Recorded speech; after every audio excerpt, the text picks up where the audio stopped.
Joining me right now is AccuWeather long-range meteorologist Paul Pastelok. Paul, when you think about summer, we think about heat, drought, flooding, and we're going to add the ratios into the conversation for this summer. Pretty applicable based on what has happened over the last 24 hours. Let's talk about the overall feel of this summer when it comes to, everybody wants to know, is it going to be a hot summer?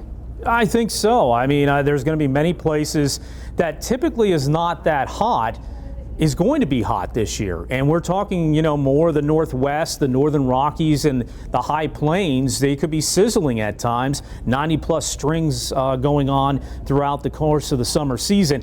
The areas that may miss is some of these wet areas in the Southwest with the monsoon coming on strong this year, and also in the Appalachians and Tennessee Valley, which has seen an awful lot of rain so far this year.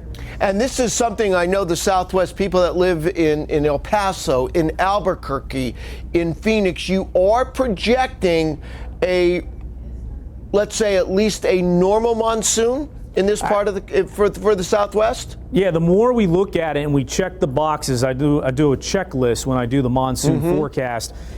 A lot of them are saying that this is going to be a very good monsoon, lots of moisture. So above average is actually what we're leaning towards right now, and starting maybe a little early. Usually start around July 3rd is the date for Tucson. Could be late June before we see the start. And I see that is indicated in our drought risk that you're concerned about dryness early, but then some much needed rain late.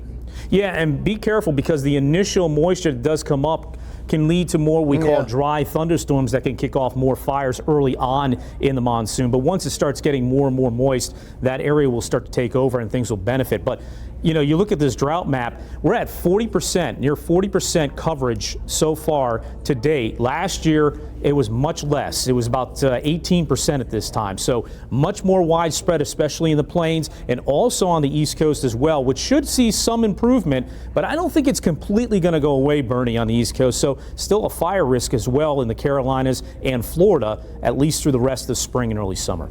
All right, what about the opposite end? Of course, we've already had flooding in the area that you have highlighted from June through August, Kentucky and Tennessee. I see you're worried about thunderstorms across the central Gulf Coast states, and there's the monsoon as well.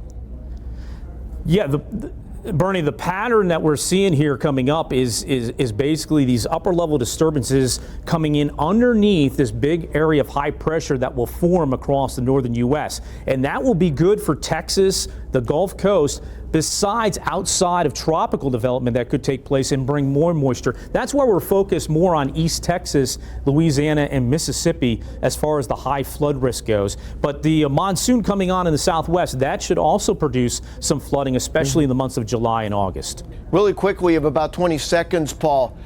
Yeah. You also look at the threats of derechos. Yes, we do. And we think the heat, when it builds up, high pressure builds in the Rockies in June, disturbances could come down from the Dakotas through Minnesota into Illinois and Indiana, and we could see one or two derechos during the months of June and July, especially in this area. They could be very damaging across that region. AccuWeather lead long-range meteorologist Paul Pastelok. Paul, thanks for joining us here on AccuWeather Early.